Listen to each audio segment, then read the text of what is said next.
Hey guys and girls, just wanted to talk to you guys a little bit about Buzzsprout. Start a podcast today with free podcast hosting for Buzzsprout, easy podcasting software for hosting, promoting, and tracking your podcast. Buzzsprout is the best way to publish a podcast online for secure and reliable hosting to full iTunes support. Get started for free, no credit card required, cancel at any time. Stats are for losers. That's why we took the damn field. Now, if you want to crown them, then crown their ass. This is what's great about sports. This is what the greatest thing about sports is. You play to win the game. Welcome to the Airin podcast.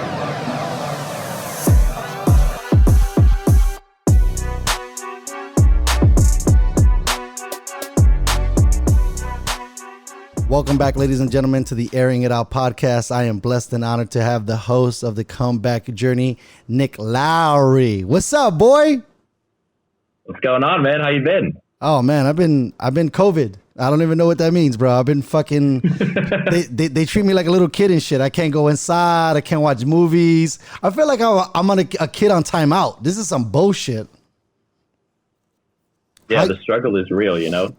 Cousin, this is unbelievable. I don't even understand, some of the stuff, and hopefully we could dig into some of that. But how's the COVID life been treating you? Honestly, it's been amazing. Really? 100% amazing. That's awesome. Yeah. Tell me how. All right. So, like, as you know, back in February, I moved back into my mom's house. Right. Yeah. And so this was like unplanned, like just a stroke of luck that I happened to move back in here right before everything shuts down. You're so lucky. USOB shit would have been fucked. Yeah.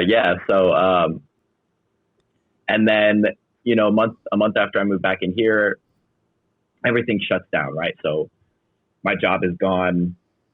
I'm not really sure like what the plan is, what I'm going to be doing. And so I signed up for a course to get my real estate license. Okay, that's cool. At least you stayed productive-ish. And so I did that. And then shortly after that, like a week or two after that, I decided to make it a pretty hefty investment in a mentorship program. I do remember that as well. So I started this mentorship program. I was working one-on-one with a friend of mine who has this program called the Aligned Entrepreneur.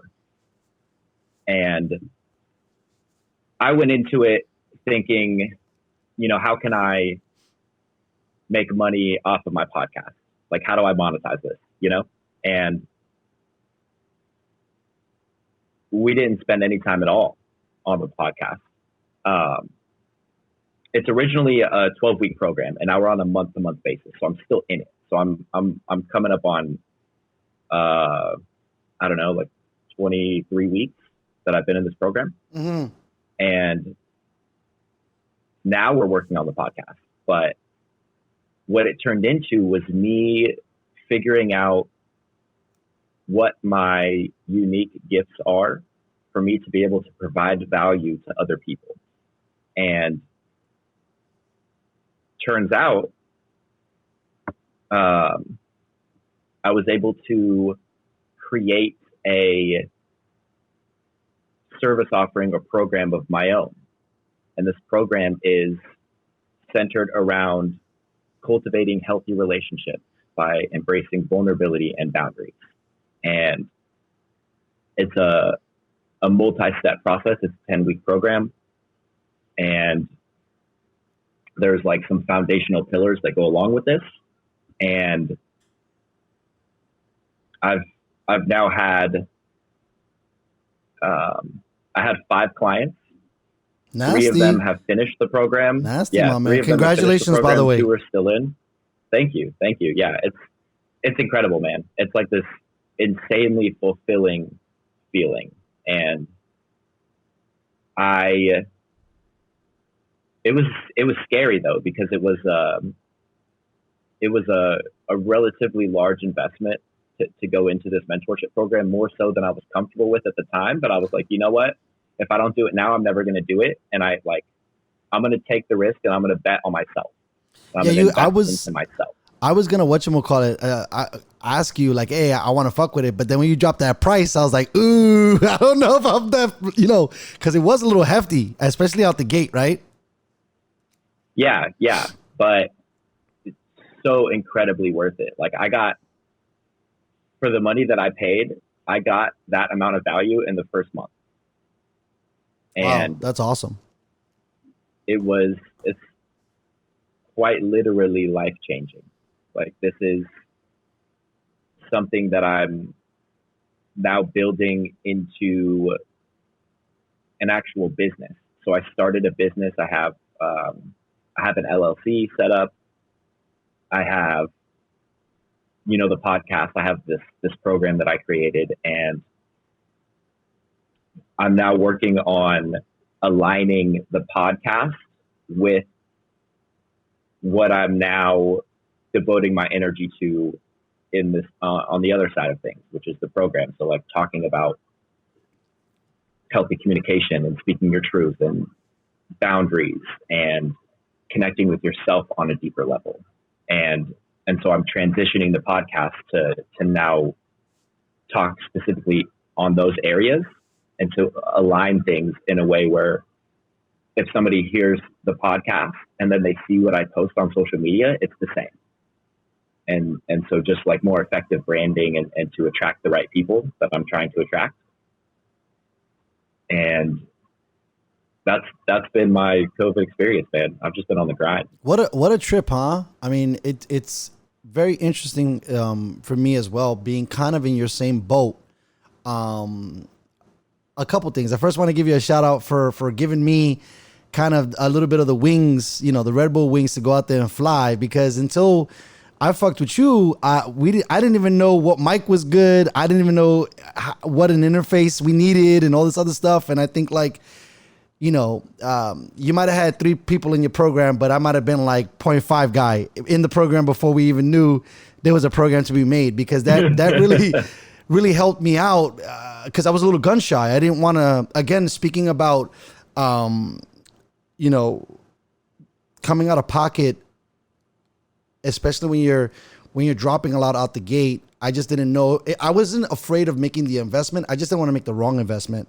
And it was good to see someone like pull the ripcord a little early. And then I was able to take that and be like, oh shit, this is great.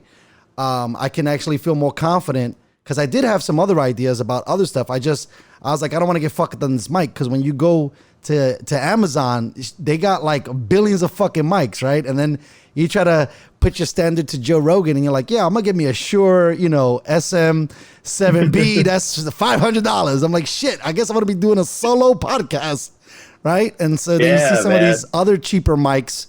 But I was really happy. I mean, I tell you this one, to plug Audio Technica, those AT 2100s were fire. They're amazing for anyone who's trying to start a podcast. I think I nailed down like 15 to 20 shows with those things. I think I even reached out to you because I was in love with them so much. I wanted to take the other ones off your hands. And then I had realized like, well, they were great starters, but I don't know if that's going to be like the pro level. As I go on this long tangent, what I really wanted to get up more from you is about investing in yourself, because I was really afraid of it. And I tell you right now, bro, where it stands right now, I basically took everything and invested in myself, and it was the best decision I've ever made. And I think a lot of people are so quick to buy shit. Like buying a 40-inch TV is not investing in yourself, bro. Like technically it kind of is. It's a liability, bro. Yeah, or buying a brand new car. I just say, you know what I mean? Like that's not really, I mean, you do need transportation, but we buy shit that's frugal. I mean, not frugal, stuff that you could just toss away that is not really important. And if you really take the time to invest time and money in yourself, you'd be amazed what the results are. So, I mean, we can keep chatting about it, but I'm sure you must be super geeked that you decided to take those leaps with buying the interface, buying the mics, joining that group, and one thing led to another, to you getting kind of this mental and spiritual awakening. Yeah, man, that's a great way to put it. You talked about buying things that we don't really need. Like you were there, like when I bought that brand new Honda Civic, and it's a nice car, by the way. Down payment.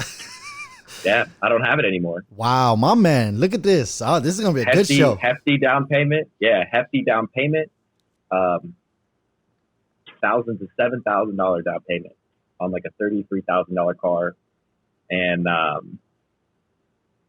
got rid of it about a month ago. I traded it in for a used Subaru Crosstrek. Mm-hmm. It's saving me, $75 a month on insurance, and my payments are lower. And it's not like, obviously, like part of me is like the ego side of me is like, but I don't have the fancy stuff anymore. Like, why would I make this decision? But you just got to take a step back and realize, like, if you got to downgrade some stuff or downsize some stuff, like, these are the choices you need to make. Gary Vee talks about it all the time. Like, if you're trapped in a situation where, like, as we just saw with the entire world, like, your job is not as secure as you make it out to be. And what happens if you lose your job and you have this mortgage and you have these car payments and then you got to file bankruptcy? Like, be proactive about it. And if you need to downsize from a house to an apartment, like, do that. Or if you need to get rid of your new car and trade it in for an older car to save yourself some money month to month, do that. And so I really internalized that. And I was like, you know what? Now's the time to do it. And by the way, not to interrupt you, did they give you back some of that money? on the whip, no, this sons of bitches. But I found like this loophole where it's not even a loophole. Like, you just have to know about it. And somebody told me about it. When you if you buy a car, like new, and then you sell it, I paid for like a 4-year maintenance plan where like free oil changes, free fluid top offs, all that for 4 years. And I also paid for a 7-year extended warranty. So after I sold the car and got the paperwork from the dealer that I traded it into, I went back into the dealership that I purchased the Honda at, and I said, I'd like to cancel the maintenance contract and the extended warranty. And I got back a couple $1,000. Dope. So then you did get money back. Nice job, bro. That's fire. Yeah. Hey, listen, it's better than nothing, because that money, you worked fucking hard for that bread, bro. You was grinding like a son of a gun. Yeah. So, it's life's a trip, man. And it's, this, as you said, like a mental and spiritual awakening, as you put it. I'm in the throes of it right now. And it's crazy because every time I think that I've like figured something out, like I'm like, oh, okay, cool. Like, I've solved this issue internally, and then I like go on with life. And then all of a sudden it like pops up from behind and you're like, woohoo, you're not done yet, And that's why I try not to say that shit. I tell people it's like the fucking restaurant rule. Don't say you're leaving early. If you leave it early, that's it. Like, the powers that be are gonna make you stay until it closes. It's the same thing in your mind. The moment you're like, I got that shit, I'll smash. It's over, because he's gonna be like, you know what? This guy thinks he's hot shit. I'm gonna see him next week. Right. And it's like, I try to think of it as like, it's like a video game, like life. So you're on one level. And you figure out how to maneuver through this level. You unlock the doors, cool, and you move on to the next level. The only difference is, like with life, you move on to the next level, but the previous level, there's still like some underlying unresolved things, and sometimes you got to go back and forth between the two. And while there's hopefully like a general upward progression, it's not just pure linear growth. Like, you can't just continue to climb and get better and better and better without ever backtracking or falling short. Like, that's just a part of life, which honestly for me makes it more exciting. At the time, I hate it, right? But once I'm like, okay, like I had to backtrack. I made a mistake. I did something wrong, whatever. And then I rectify that situation. And then I continue along. I'm like, okay, like that wasn't as bad as I thought, as I made it out to be in my head. And I think that's something that a lot of people do is they hype this up, like whatever it is, this like insert blank, like they hype it up to be, this is going to be terrible. This is going to be the worst thing ever. When in reality, it's not that bad. Like, think about what's the worst that can happen. For me, like, and I've done this, there's something I've learned recently is this concept called shadow work. And this is like diving into the darker aspects, like yin and yang. Like, you can't have light without the dark. And that's the same for like your internal world. So like, if you are just constantly suppressing the darkness within you, like you're never fully going to shine. And so you got to dive into those depths. And part of that is like seriously asking yourself, like something that you're going through that's causing you pain, or you find yourself avoiding things that you should be doing. Ask yourself, like literally write it down. What's the worst that can happen? And I can almost guarantee you it's not as bad as you make it out to be in your head. The mind is a dangerous place, bro. It's so funny. With the life experience that I have, I always have these weird ways or mnemonic devices to keep me remembering things or to keep things fresh in my mind. I always look at certain problems like cleaning your room. When your room is super trash, you get like this anxiety because you don't know where to start. But the simple matter of it is go in the corner, boom, and start working your way around. And by the time you realize it, the whole shit is done. Problem is A, getting started, and B, knowing how to start, right? And a lot of people have those hangups, right? Because they're afraid of the outcome, or it's going to be too much. I really find it fascinating talking about dabbling into the dark side of things, because I think that when you speak of the word dark, it probably gets already a bad connotation, and everybody wants to be like in the light and the bright and all of this greatness stuff. But I think that's really good. I wanted to pause that really quickly because I want to jump around a little bit. I want to come back to that because I got some other stuff that I think you're gonna find pretty trippy. Speaking about boundaries, when you were talking earlier about that, how's the missus? Because that was a whole situation that led you into moving out with mom because of certain boundaries that you were probably afraid either to step into or to allow someone to step into on your front. Yeah. So I'm about to blow your world right here, bro. Let's go, cousin. So that's why I originally moved back into my mom's, because her and I were living together. I was at a point where I was like, this isn't what I want. Like, I don't, and so we broke up, and she moved to Arizona from San Diego. And then I was like, oh no, I made a mistake. So we got back together. And long distance, all of 2020, right? So until 2.5 weeks ago, and I broke up with her. Again, you're such a douche. And I'm just joking. I know. Here's the like thing. 3 times. Here's the thing, though. You break up short. I know. She might have not been the match. I feel you. Go ahead. Tell me. So here's what happened. So she's amazing, right? Like she is a very cool person. She has an amazing energy about her. Like in her core, you can feel it and you can see it. She's an amazing human being. Yeah. And so like, had she done something wrong, that would have made my decision a lot easier. But what I came to realize is that we all have basic human needs, right? We want to feel safe. We want to feel seen, heard, accepted, and unconditionally loved.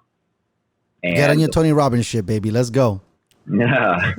So I was in Arizona a few weeks ago visiting her. And while I was out there, my mentor told me, we're going to put the business stuff on pause. I want you to do like a little inner work while you're out there. Like enjoy your vacation, but like do a little inner work. So he sends me this part of his program centered around these basic human needs. And what I realized was that I don't meet those needs for myself on a regular basis at all. And could you like list one or two? What kind of needs? Like the needs that you were saying that earlier? That like feeling safe, being heard. So you don't feel that those things are being fulfilled, correct? Right. Mm-hmm. And what I was doing was basically employing her to fulfill these needs for me so that I didn't have to. And then I realized that I've done that and then I realized that I've done that in every relationship. And I think most dudes do. I think most people do. I was just going to say, I was going to correct it too. I think most people do. I think the difference between women and men is that women are a little bit better at doing certain things, right? Because we're used to, especially being a boy from a single mom, that's kind of like built into your brain, right? You're the woman in your life is kind of the glue. You know what I mean? She's the Travis Scott of life. So, right. And so I had this, and the crazy part is like, I go over this with my clients. Like the first few weeks of my program that I'm working with these one-on-one clients is getting them in a safe space where they can connect with themselves. And I was of the understanding that I, of course, do these things for myself because I'm helping other people do it. But that's not the way it works. Like, and a perfect example of this is like I'm a coach, I guess you could say, like a connection coach, like self-connection and external connection. But even coaches need coaches. And so, like, had I not had my mentor teaching me this stuff, I would have just been on this path, like, you don't know what you don't know. And I had my blinders on full force. And so I couldn't see. I wasn't able to zoom out and see the bigger picture. And the bigger picture was that I'm not like this. I had put myself on a pedestal, like, oh, I know all of this, right? Like, quote unquote, no, but I don't embody it on a day-to-day basis. And that's the shift that I'm now trying to achieve, is embodying these things and providing these needs for myself. And it's a journey, you know, like, it's part of the comeback journey. It's just an ongoing process. Like, there is no end goal. It's really fascinating because as you talk about facing your darkness and trying to embrace it to get a better version of you, which I think is extremely profound. I think a lot of people don't, I'm not going to say measure, but do self-accounting, right? Because I think, like, men and women, you know, just to get both sides in this, but are super guilty of, you know, I just need somebody, you know, and this and that. And they don't really, like, it's hard to have a partner in your life if your shit is not together. And on the surface, you might be good. You might have a job. You might pay your bills. Things might be okie dokie.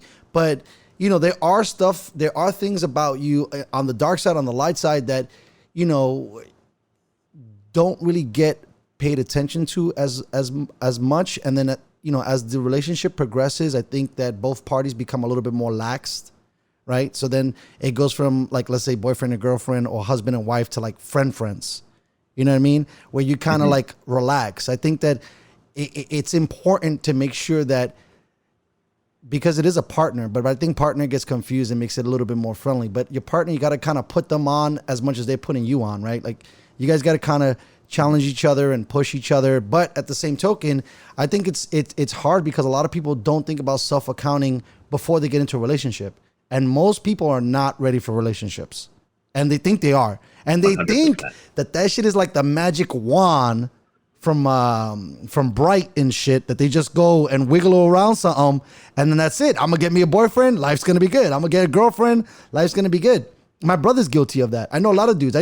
I'm not a coach. I didn't pay no money for shit, but you know me, bro. I've been around the block and I try to give solid advice because I try to consider myself not a mentor, but after everything that I've been to, I want to lead, and I want to lead from the back, which is not, hey, look at me. Me is more being in the pack and talking to dudes like, yo, my man, what you doing?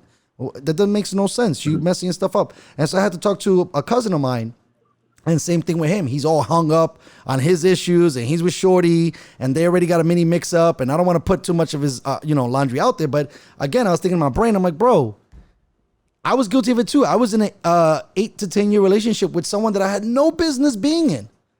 But because they provided those, 7 human needs in some capacity or another, I was kind of satisfied. But it ended up not working out. And I stuck around because I felt bad, because of like what you were able to have the balls to do, which was cut it off early. Just because they're a good person and you break up doesn't make you a horrible person, right? It doesn't make you don't hate them. Right? But you're trying to do best for both parties, right? But it's hard because once you put emotions in there and once the P goes in the V, something happens and it gets very complicated. That's why it's better to keep women as friends. You'd be amazed on how profound a relationship could be. Even if I think if you're not straight, if you're homosexual, I think it's the same thing too. I think if the opposite sex or the same sex that you're attracted to, you should take time to really, really, really, really get to know that person and really be their friend. Because once you put sex in the game, it dilutes the product and it changes things. You haven't done this with me in a while, but you know me, bro. I'm freaking crazy, and I'm jumping all over the place because I wanted to do a bunch of different things. I knew what I was getting into. Cool. So I wanted to go to another thing because I think that not everybody was as blessed as you and I. And what I mean by that is that I think that pause button that was hit by COVID was very, very not only helpful and influential to not only you, but to me as well, bro. I have probably had an amazing spiritual and mental awakening through all of this, through COVID, like being by yourself, having nowhere to go. Like I had things, and I'm really, really thankful that one day we decided to go to Sam Ash and get that, because I think the moment we plugged in that Focusrite Scarlett 2i2, everything changed. Everything changed. The moment because I remember, I still use it, bro. Yeah, bro, I got it too. I remember, like, even with you, not trying to take too much credit, but you had even pushed the pause button on the project, right? And then I was like, yo, bro, like I was hyped. I was like, dude, let's fuck with this. Go get that shit. Let's fucking record something, right? And then I think after that, you didn't look back, right? And for me too. That's literally exactly right. Like you were like, because I put it on pause for like a couple months. And then you were the one that was like, what are you doing? Like, let's go, you know? And I was like, okay, let's do it. Yeah, because I mean, bro, we like drove around one day for like hours going to like Sam Ash and right? Best Buy. And yeah. Facts. I still remember that day, bro. I was looking at the video the other day and I was like, what a trip. How, like, if you could talk to our old selves then to tell us where we would be at now, we'd be like, get out of here. You're so joking. You know, I mean, I think. And think about that. Like, it's only been a few months. Right. So like, what is a few years going to be? Exactly. I thought something that I thought was profound, because I think you, opened a little bit of some of the stuff that you were getting. Because I had seen it before, you know, that I'm always self-aware, I would like to say, at least, that they had like the 1 year plan and you write that out. And then you got a 3 year plan and you write that out, with your program speaking specifically, and the 5 year plan. So what you're saying, man, if this is powerful in 6 months, imagine how powerful something could be in 6 years. Right. And I think that now as I've progressed, I understand the power of a plan, right? Where, we were just saying, like, I like to shoot from the hip. It's like, pow, pow, you know, let's go. That's, one of my accolades, right? But at the same token, there's some stumbling down through the path, because I'm like running and gunning, and you kind of need a little bit of a plan to kind of lay yourself out. Because I think for me, if I didn't go gun ho, I probably would have never had it happen. Right? Like if I wasn't like, let's record it, let's do it. Cause I remember, I mean, I didn't even know how to get a logo up, and I didn't know this. And by the way, even another shout out to Buzzsprout, for any of you listeners out there, super easy platform. And that was another thing you put me onto, because I was remembering, I forgot what platform that I was looking at that I had worked with prior. And I was just like, man, the interface is lazy. It looks super complicated. I don't really want to mess with it. And then I got on Buzz and I was like, oh, this shit is fire. It looks cool. It's easy to run with, you know? I've been using Buzzsprout the entire time. It was the first host site that I used, and I'm still using it. And it's great. It's been almost a year since I started my podcast, and I was a little touch and go for the first like 6 months. But I've been using Buzzsprout the entire time, and it's awesome. It's super user friendly. You get all the analytics. It tells you what countries people are listening to, what percentage of people of your total listeners are in each country. It's amazing. It breaks everything down. I really love it. So this long-winded roundabout thing, I wanted to get your technically professional opinion at this point.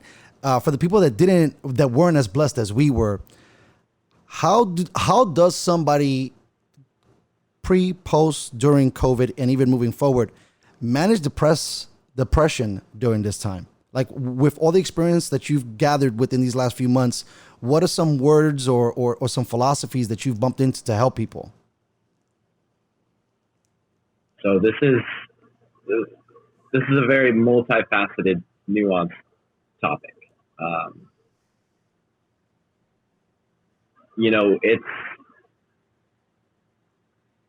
There are a lot of different reasons why depression rears its head. And I think for a lot of people, especially in America, it's very, like, think of a spectrum of masculine energy, which is like go, go, go, do, achieve, plan, execute, and feminine energy, which is like creativity and the ability to just be without doing anything. And our culture is so heavy on the masculine energy side that when that stops, people's worlds are shattered. And they're like, what do I do? Right? And they get depressed because they don't have anything to do. And that's where I think some people really took that opportunity to embrace just being and being okay with not having a structured day-to-day routine. And that's one aspect. Another aspect is a lot of people are not comfortable being alone. They need constant interaction. They need constant stimuli to keep them distracted from the things that they're not dealing with internally. It's a defense mechanism. It's an avoidance technique so that they don't have to dive inward. And when your internal world does not match your external, there's going to be a lot of friction there. And this is something that I've never personally suffered from. Like, I've never been clinically diagnosed with depression. I've had periods of my life where I felt depressed. And, you know, that ties a lot into, you know, being a drug addict for a long time. And, you know, there's a lot of weight that you carry when you're going through stuff like that. So that's really all I can speak on from my own experience. But what I've come to understand is there are, like, your depression or anxiety, anything along those lines, those are alarms going off telling you that something is not right. And a lot of people go and they try to treat the symptom rather than going into the root issue and resolving it there, which in turn would eliminate the symptom. And that is where I think there's a lot of disconnect between, like, society as a whole, the society we live in, and on an individual level, what people can do. And I think that a great starting point for anyone that's been struggling or is still struggling with things along these lines is to stop searching for external resolutions to an internal problem. Depression is not like, I lost my job and now I'm falling into this deep depression. Okay, but, like, why?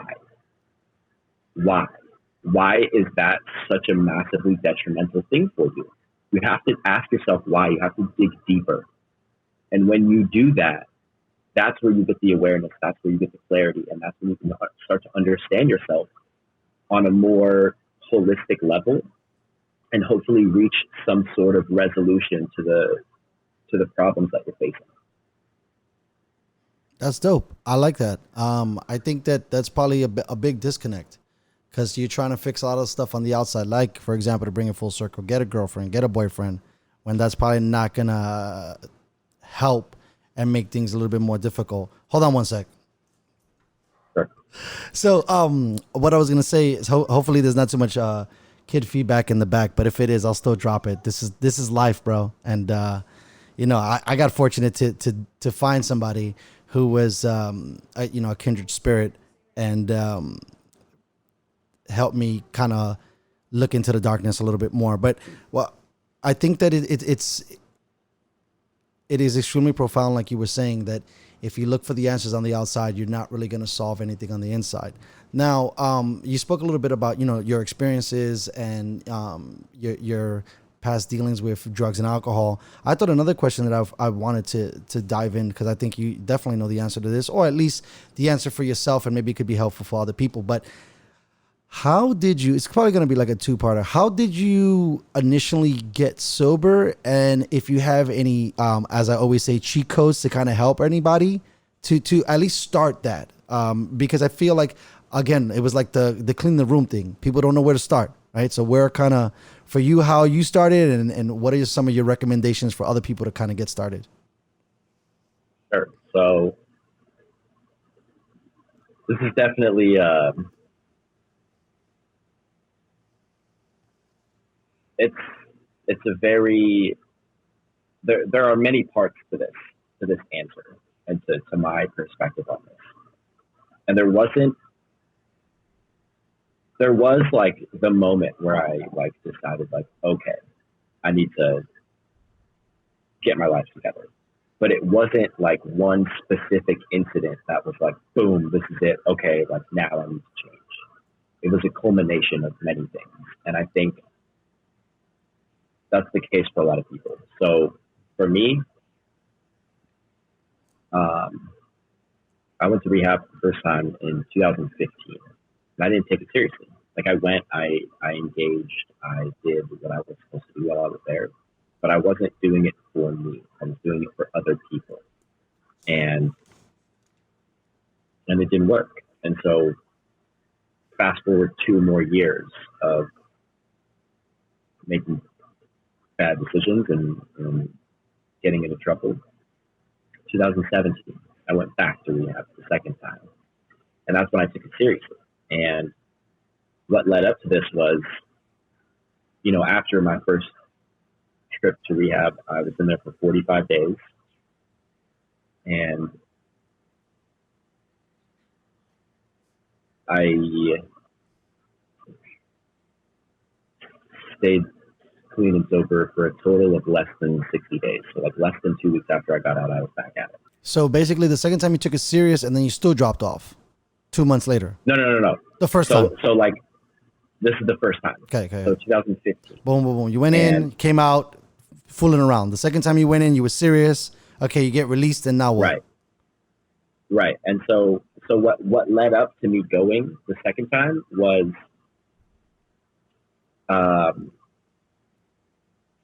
I got a DUI. I got a possession charge. I was towards the end of it, I was unemployed, living at my mom's house, and I was like, I could feel that I was on the verge of getting kicked out. Like I knew it was coming, and I had to ask myself, like, what kind of life do I want to lead? I'm during this moment when I'm having these thoughts, I'm in my bedroom. I had been gone for like 4 days. I came back home 4 o'clock in the morning. Didn't have my house keys. I had like left them in my room when I left, so I was locked out. I had to crawl in to my bedroom window. I had some cocaine in my pocket. I was on ecstasy at the time. I had a bunch of beers, and I'm sitting in my room, and I'm like, what am I doing? Like, what am I doing? And I just had this moment of clarity where I was like, okay, like, this is not the life that I want to lead. And I texted my mom. She was home, this was, probably 8 o'clock in the morning. I texted her and I was like, I need to go back to rehab. And then I didn't go right away. I waited like another few weeks and like kept partying, get it out of my system, I guess. And then I went, and I was in for 30 days, and I planned on staying longer, but because of the DUI that I mentioned previously, I never signed up for my classes and I never did my community service. And so I had a warrant. And while I was in rehab, one of the staff members from the rehab facility drove me from Orange County, where I was at, down to San Diego for a court date. And the judge said, you have X amount of days from today to be enrolled in your classes and to have started your community service. And I made the argument like I'm in an inpatient rehab program, and the judge was like, I don't care. You have this many days. If you don't do it, like, you're going to jail. And I was like, okay. So I was in rehab for 30 days, but I took it seriously. And I gathered like as many tools as I could while I was there. And then I came home, and it was a weird situation because I was back in my mom's house, and I'm still currently here. Like, I just moved back in, as I mentioned, in February. And this is a neighborhood where I did a lot of bad things, and I know a lot of people here, and I know a lot of like, I had to cut off a lot of people, and all those people still live in the neighborhood, like, within a mile of where I live. And so I would run into them occasionally, and I still do. By the way, we're blessed to live in East La Jolla, where all these cats are at. Motherfuckers never move, bro. Jeez. Oh man. So when I got out, I was home. I was working, but I had like 1 foot in and 1 foot out. I was still like middlemaning drug deals for people. And at one point, somebody had asked me for a gram of cocaine, like if I could get it for them. And I said, yeah, sure. So I go to pick it up and I ask for a little bit extra. And I take it and I like bring it home. I had the house myself for a weekend. I had already had one interview at Costco. And I knew that at the next interview, I was going to get drug tested. But I also knew that it was like 10 days away. So I had 10 days to like, if I was to do this, it would be out of my system. And I had the house myself for the weekend. So I was sitting in my bedroom and I dumped it out. I like chopped it up and I sat there staring at it in dead silence for like 30, 45 minutes, just staring at it, like wrestling in my head. Like, I can get away with this, but should I do it? And eventually I stood up and I walked into the kitchen and I dumped it down the kitchen sink. And damn, that was brave, like bro. That was brave. Dude, that was the shift, and since then, things, it's been a ride. We'll put it that way. Like I assumed that my life was going to be like rainbows and butterflies, and that idea was shot down very quickly. And so I really had to like learn how to be a functioning member of society again, because it had been so long. Like I've always like been able to hold a job, but I was not, my priority was only to fit in and to be accepted. And this goes back to like the basic human needs that I mentioned earlier. Like I wanted to feel seen and heard and accepted. And so I'll be a drug dealer, right? Because everybody loves them. And people are going to listen to me. They're going to see me. It's they're funny. Gonna accept me. It's funny. That's, I think, a large reason why I became a bartender. Right? Mm-hmm. Yeah, it was man. just a legal drug. That's the only difference. You know what I mean? But it was very similar to that. It's like, that person, everybody wants to talk to them. They seem very influential. Everybody wants to hang out with them. So I could totally sympathize with that viewpoint. Yeah. It's, and I just made that connection like very recently, that like that's the reason why I was doing that, and so now, I'm like October of this year, so in about 7 weeks, I will hit 3.5 years clean and sober. And congrats, bro. I know it's a very, very difficult journey, bro. It's yeah, man. Like, is it easier now? Is it easier now that you've been so removed from it?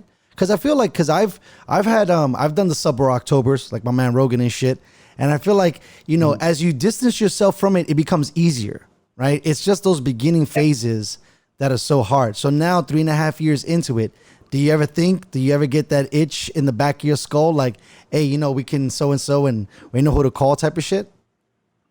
Or are you past that? I'll occasionally like run out scenarios or like relive like the nostalgia of like, because that time in my life, there was a lot of fun times. Oh, it's a great time. Just me like, right. And so it's only when it runs out that it sucks. Right. Exactly. And another thing that I really believe is that the quickest way to figure out where you're supposed to be is to eliminate the places where you are not supposed to be. And that is very deep shit, man. I like that. That's fire. Thank you. Yes, and sir. So I do my best to do that, right?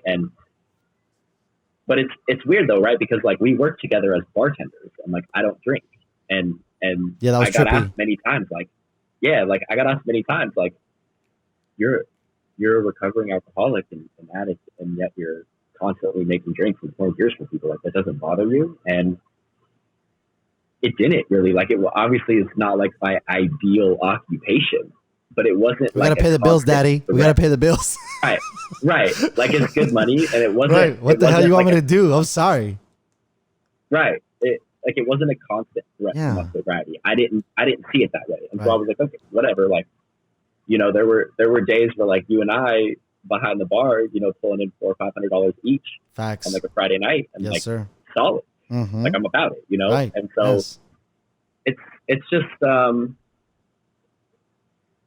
it's interesting, man. Like sometimes it seems like it's been a really long time, and sometimes it seems like it has not been very long at all. And so it's just good. It's just go ahead. It's just trying to remind myself of the progress that I've made, because a lot of the times I don't give myself, like, you always say like give credit where credit is due, and a lot of times I don't give myself enough credit. And that's not to like hype up my ego like I've done all these amazing things. It's just like I don't like I noticed that I would criticize myself more than I would praise myself. And that's not a healthy mindset to be in. When you were on it, or when you weren't on it? Now, both. like nowadays. Got you. Like I don't, like sometimes I'm like, oh, it's like somebody's like, oh wow, it's a really long time, and I'm like, like I just kind of brush it off. I don't see it as like this amazing accomplishment, and yet it really is. I just don't see it like that for me. Like if somebody else tells me like, oh, like I've been sober for 3 years, I'm like, dude, that's amazing, But I don't give that hype to myself. And so I try to remind myself, like, see where love you are yourself, at, baby. and how far love you've yourself. come. Right. Yeah. It's the same thing with the podcast thing. Like it's only been a few months, imagine in a few years. And so I picture that for my sobriety as well. And I'm like, remember when I was like just a few months in, like working at Costco, like no car, grinding like a motherfucker. Right. And like now I see myself, 3 years in, almost 3.5 years in, and I'm like, wow, okay, like I can see it. When I zoom out and I look at the macro, I can see it.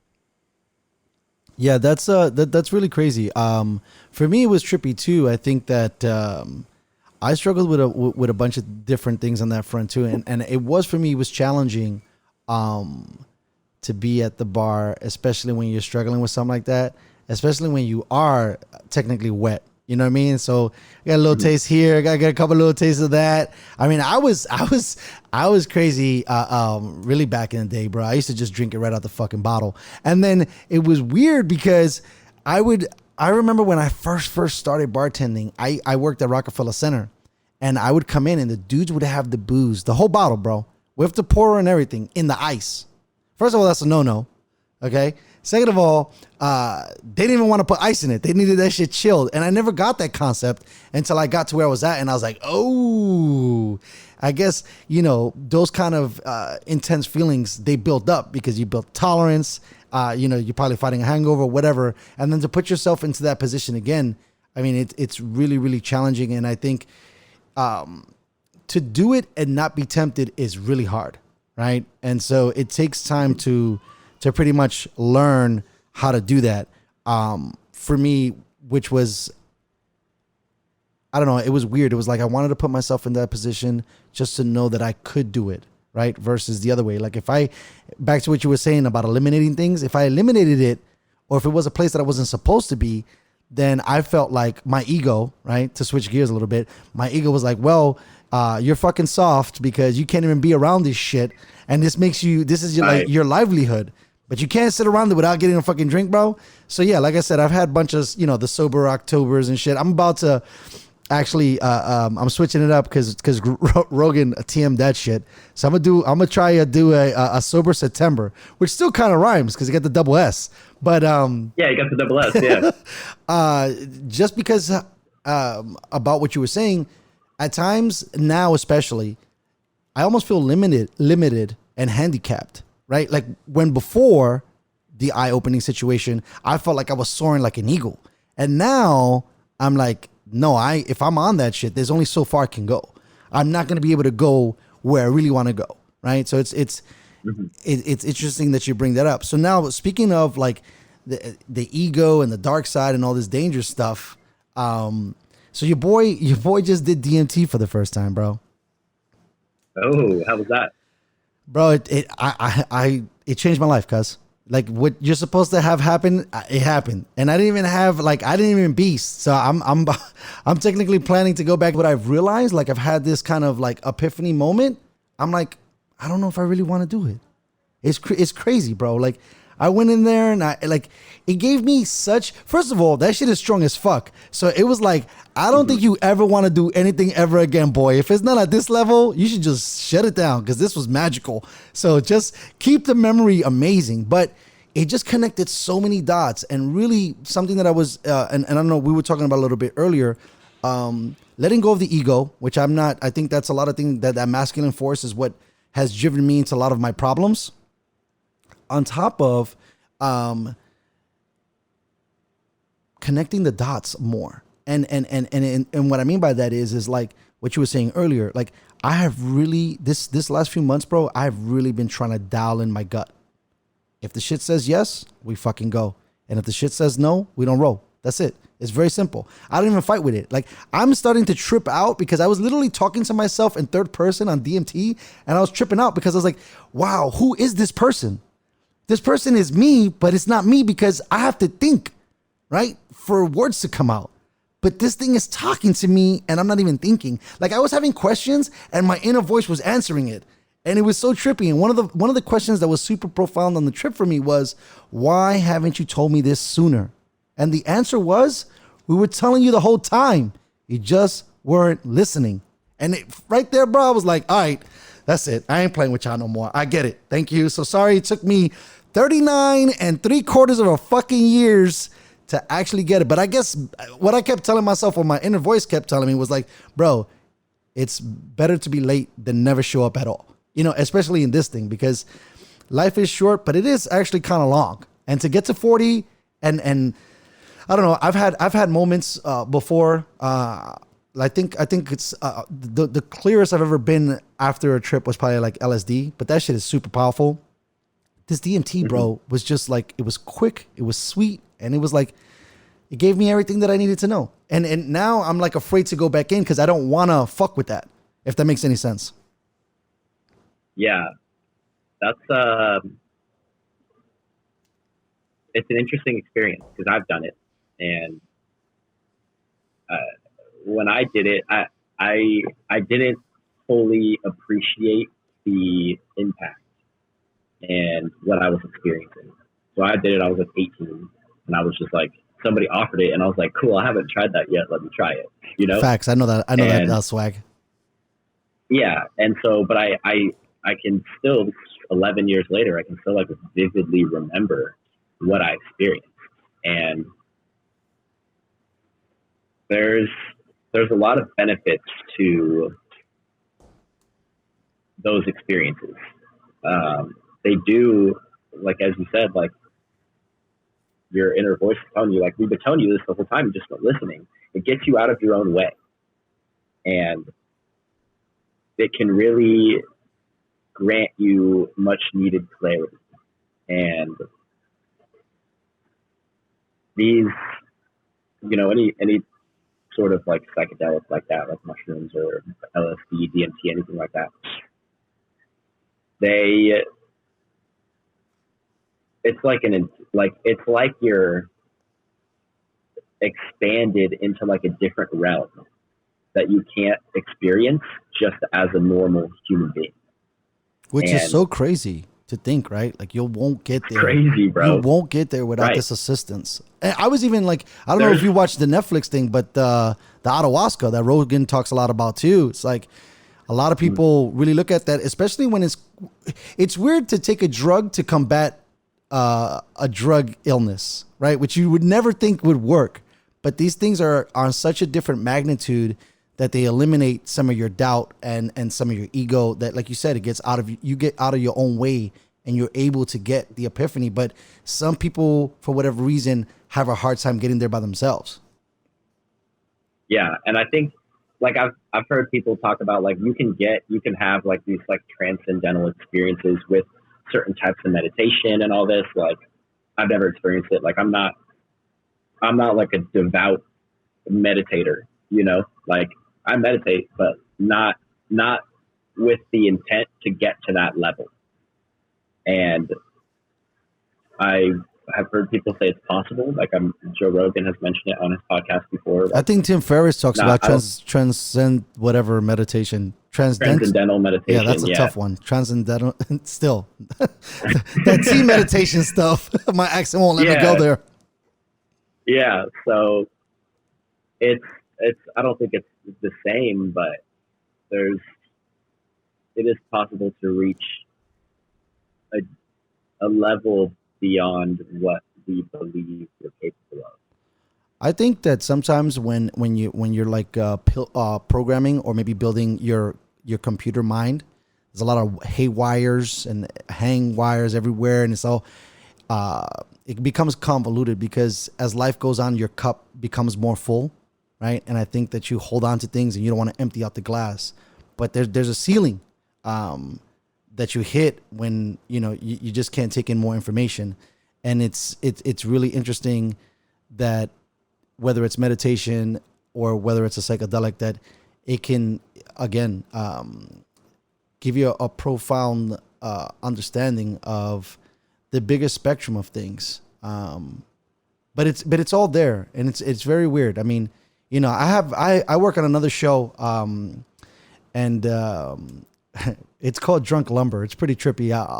Obviously, we getting lit like motherfuckers, but we got one of our hosts lit for the first time, and he didn't like it. He had a totally different experience with it. He couldn't let go. He couldn't get into that thing. And it's funny, as I was saying about the haywire and all the computer, once you start to put all this stuff in there, it's really hard to reprogram your subconscious. You know what I mean? Because once you set it, it's like the thing. Like you wouldn't even think about it. Oh shit, homebody wants a hookup. Well, let me get a little bit more. You didn't even think about that, but in your mind, like it was just that's the subconscious already working his magic. So I guess for some people that are a little too deep in it, they might need a little help. I know you're a busy man, and I actually want to be a little greedy and talk to you a little bit more off air.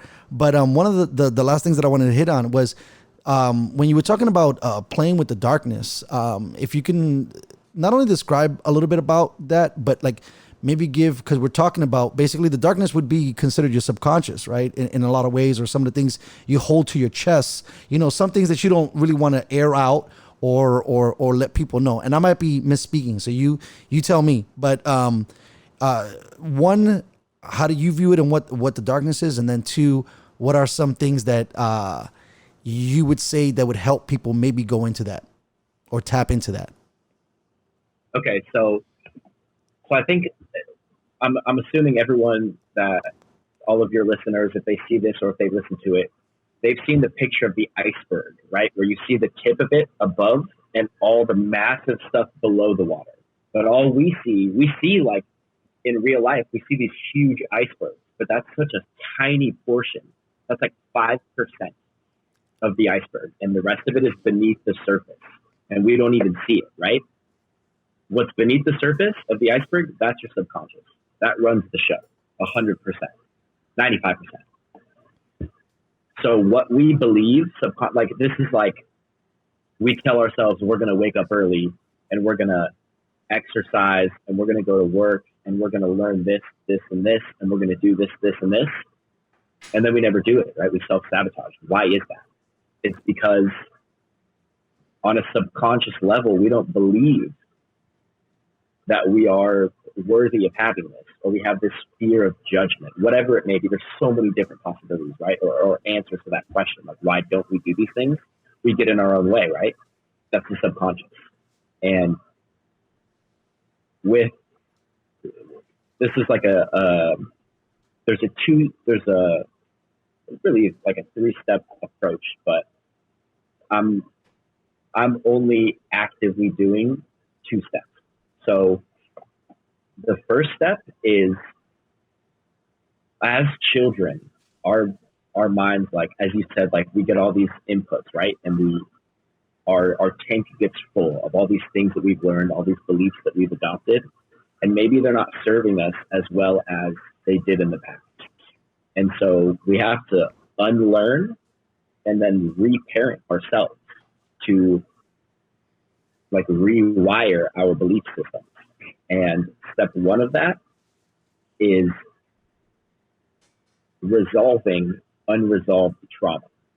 And trauma is a subjective term. It doesn't mean you got jumped in an alley or you got sexually assaulted.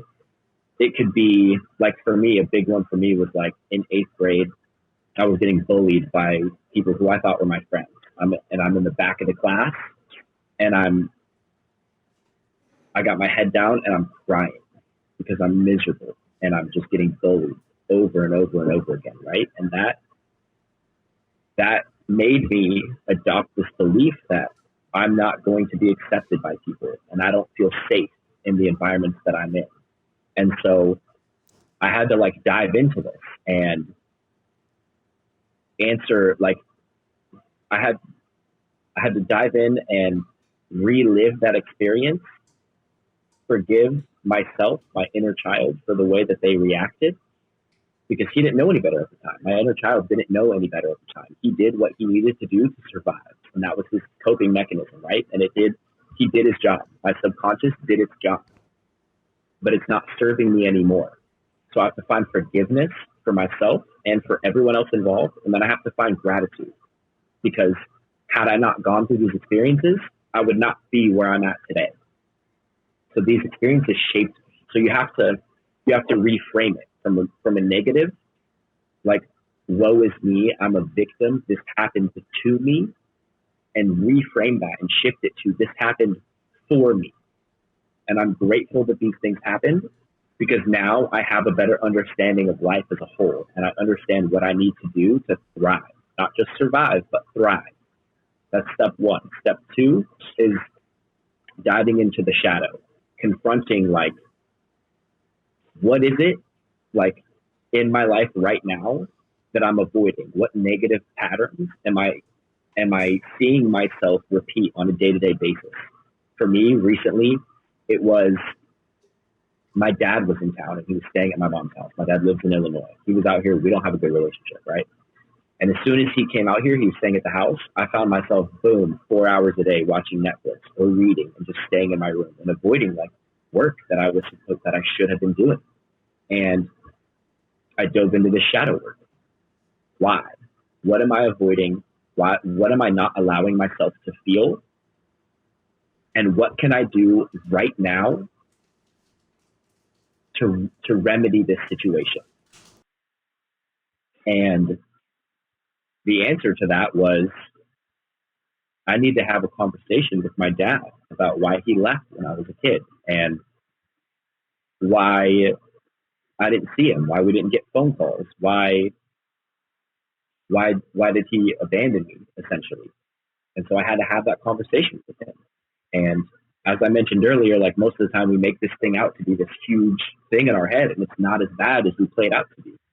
We had a conversation, wasn't as bad as I played it out to be. And, you know, it helped me heal a part of myself that I wasn't allowing myself to feel these emotions. I was just avoiding and suppressing. And when you avoid and suppress emotions, they don't go away. They come back stronger. And this is, like, people label emotions as good or bad. Like, I'm happy, I'm joyful, I'm ecstatic. Those are good. And bad is like, I'm afraid, I'm angry. Those are bad, right? There are no good or bad emotions. There are emotions. And it's how we interpret them, how we react to them. And if we don't allow ourselves to feel the quote unquote negative emotions, we're denying 50% of our human experience. And if we do that, how can we live a fulfilling life? And so that's what confronting the shadow is understanding the darker aspects of ourselves that we're afraid to shine light on. And when we shine the light on them, we liberate ourselves, we take our power back, and we're able to get to that next level of life. As I was saying earlier, like, you figure out the keys and what you have to do, and you unlock the doors for each level. Like, every time you shine light on something of your shadow, that unlocks a door, and that opens a blind spot, and that gives you more awareness of who you are as a person. I think that was amazing, bro. That was really, really dope. I think that's a good start for a lot of people. I think I'm definitely going to even take a closer look at that. But like I said, I know that you're a super duper busy man, And like I said earlier, I want to get you on the phone for a second. So thanks, Mr. Lowry, for getting on Comeback Journey podcast. What just for the fans, I'll put it up on the links. But what's the Instagram?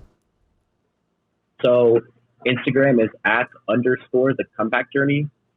Facebook is just the comeback journey, and TikTok also is just the comeback journey. Although I'm not very active on TikTok. And then, my main platform is Instagram. Got it. And then YouTube, right? Because you got a YouTube channel. YouTube is also the comeback journey, and then in addition to that, thecomebackjourney.com is my website. Wonderful. Well, thanks again, bro. I'm really happy that you took time to get on the show and give us some really, really great knowledge and some useful tips to try to get some shit together during, after, and making things better for this year. Thanks again, bro. Thank you for having me. For sure. Peace out, ladies and gentlemen. We'll see you guys soon.